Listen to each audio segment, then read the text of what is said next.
Well, welcome back to Simply Garden and Home, and I wanted to give you an update of where we're at with the fruit trees and all our different fruits coming. I know I did the garden one a couple days ago, and hopefully that was a good idea of the growth that's taking place, but really excited about the fruit trees, the blossoms on the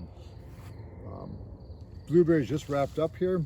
And we look at a lot of blueberries coming, Linda. Look at this here, huh? Beautiful, beautiful. That'd be wonderful. Been keeping them well nourished every couple months. We're getting ready to wrap this up pretty soon with our bird netting. Once the berries start turning a little bigger than they are now, we'll be wrapping them up because, believe it or not, I've had birds eat them green. So not too exciting when that happens. I am working on some new blueberries. That back corner one is looking pretty sad. It's still producing. Right in front of it, I have a new one in a pot that's potted. So when that blueberry decides time to go, I'll literally rip it out, take all the soil out, put the new one in, new compost, new peat moss. It's like a new one. You don't want to really put a new blueberry bush in where the old one was growing because it could be disease in there. So get it out of there. Raspberries are doing pretty good, interesting. The Trouse one's not so good. Ones where I have just basic stakes sticking up like this here, look at that. Amazing. I don't know, I guess they like it that way better. So we might have to just figure out how to make those do that. But they're looking good. And we'll be netting those down pretty soon here too. Yeah, let's go over Christmas trees. Of course, they're all coming along nicely. They're not fruit, but we do enjoy our Christmas trees, don't we, dear? Yes, we do. Grapes are coming along pretty well here. They're starting to form the little they've already blossomed out and new grapes are starting. Look at that. Yeah. So cute.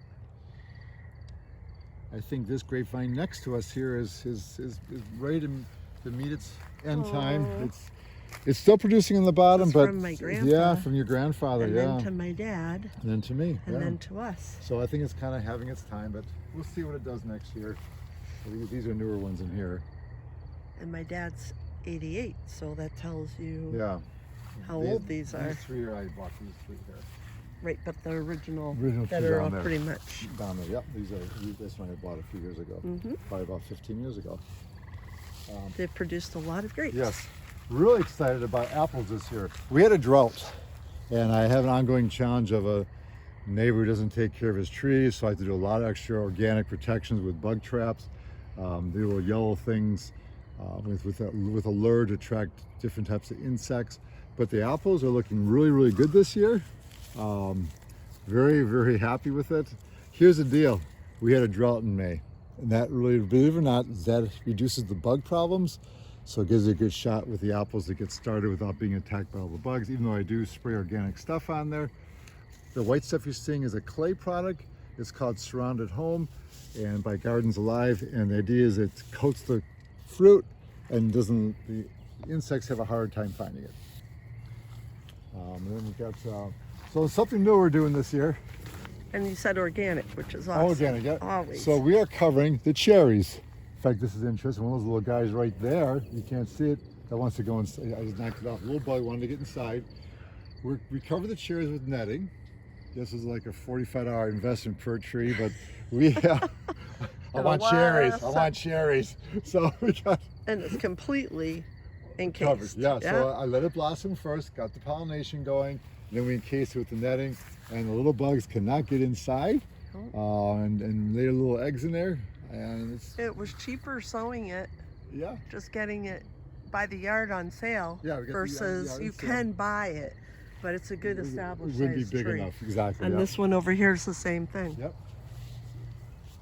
Exactly. This tree here is a brand new, it's called a pixie, and I think we might get apples the first year. I hit it pretty heavy with the white stuff, but there's apples in there. Yeah, so we'll see how, it's a little, hey, second year in the ground, I'm kind of amazed. Plum, a good old faithful plum.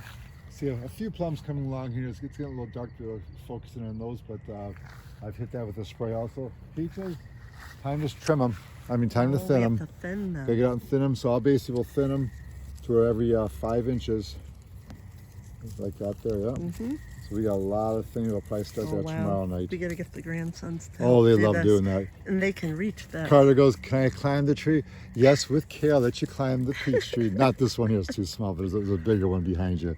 It makes all the difference though. If he can climb the tree. This one he could climb. Yeah, this is the one he wants to climb. Right, of course. A lot of peaches, a lot of peaches. Yeah. Wonderful. We'll take a look at more raspberries over here.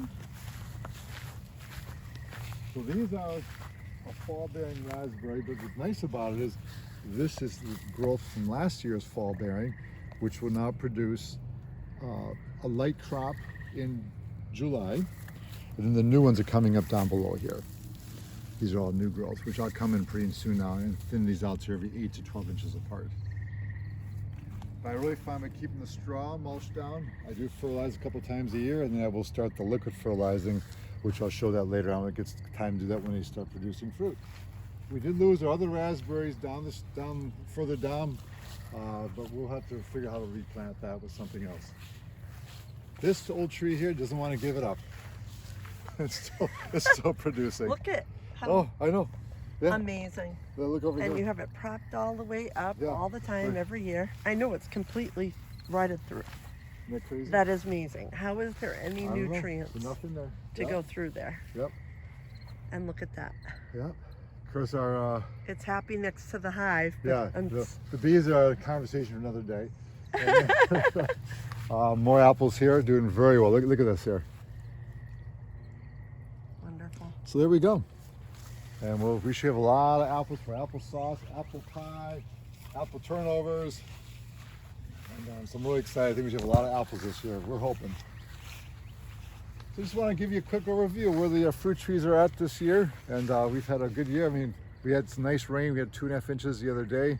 But we had like a 1/4 inch the whole month of May. So we are on our way and looking forward to giving you more information, more updates, and some new content, which we'll be sharing as time goes along here. So appreciate you taking time to view what we've been actively doing in the garden of Simply Garden and Home. Appreciate your viewing and I appreciate your thumbs up. Enjoy the rest of your day. Bye now.